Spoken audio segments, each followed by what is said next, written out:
salaamu Allaahi calaykum asxaabteyda qaaliga ah kusoo dhawaada YouTube channelkeena. Fadlan haddii aad noogu cusub tahay noogu soo biir oo subscribe noo saar channelka. Haddii aad horey noola joogtayna waad ku tahay. Waa walaashin Raxma Diamond. Adoo Allah yiraahdo maanta waxaan idinla wadaagi doonaa mowduuc ku saabsan hooyada CS ama qalliin ku dhashay. Waxyaabaha ay iska ilaalinayso, waxyaabaha looga baahan yahay in ay sameyso hadduu alla raali ka noqdo.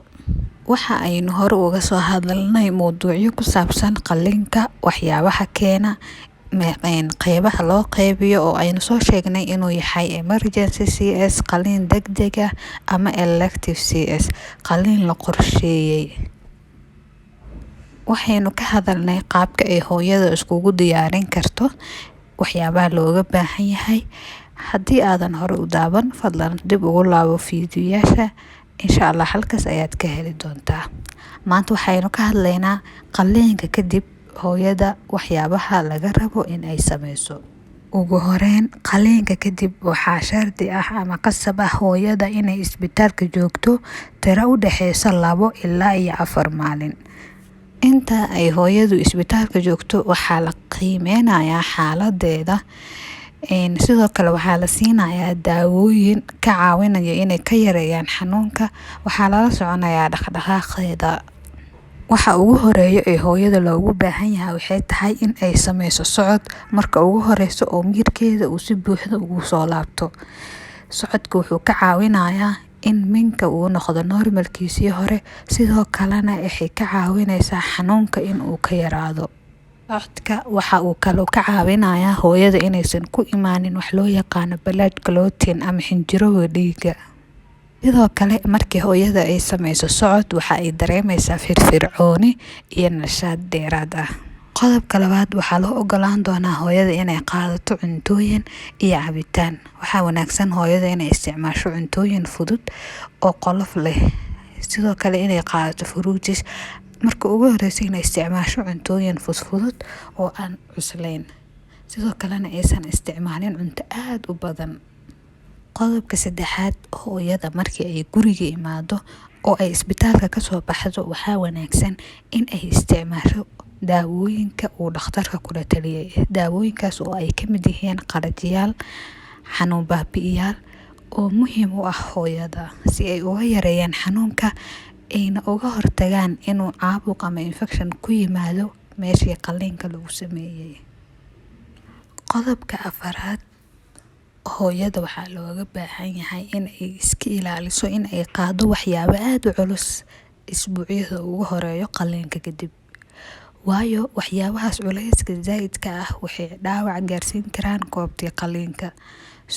Ma wanaagsana hooyada inay qaado shay aad u culus. Si la mid ah, hooyadu waa inay iska ilaalisaa waxyaabaha keeni kara ama u keeni kara xanuunka.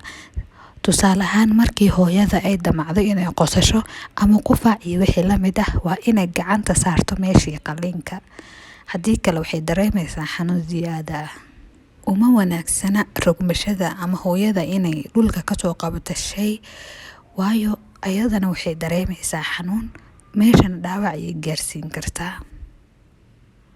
Si la mid ah, hooyada haddii ay dareento caabuq ama infection waa inay la xiriirto dhakhtarkeeda si lagula tacaalo oo loo sameeyo dhayitaan loona daryeelo goobta qalliinka. Isticmaalka daawooyinka uu dhakhtarka u soo qoray sida qalajiyaha iyo xanuun baabi'iyaha aad iyo aad ayay muhiim ugu tahay hooyada. Hooyadu waa inay qaadataa fitamiinada uu dhakhtarka u soo qoray, waayo hooyada markii ay qalliin ku dhasho waxaa ka lumayo fluid aad u badan. Waa inay qaadato fitamiino. Cabida ugu yaraan 2 litir oo biyo inay isticmaasho maalinkii ayadana waxay ka caawinaysaa inay caloosheeda aysan adkaanin. Sidoo kale muuqaalkeedana uu soo qurux badnaado. Cabitaanka badan ee biyaha hooyada nuujinaysa iyo midda uurka lehba aad ayuu ugu fiican yahay. Hooyadu inay hesho nasiino ku filan qalliinka kadib waa muhiim, waayo waxay ka caawinaysaa inay maskax ahaan ay degto. Nasiinada aad ayay ugu wanaagsan tahay hooyada. mar walba follow up u samee dhakhtarkaaga si loo jeegareeyo meeshii qaliinka lagu sameeyay loona ogaado xaaladaada. Haddaa u baahan tahay daawooyin ama ay noqoto in fitamiino lagu siiyana uu dhakhtarkaaga ku caawiyo. sidoo kale hooyadu waa muhiim in ay raacdo talooyinka uu dhakhtarka soo siinayo. ugu dambeyn waa ku mahadsantahay daawashada muuqaalkan. fadlan haddii fiidiyogan aad ka heshay like inoo saar kuna soo dhawo janaalkeena. mahadsanid.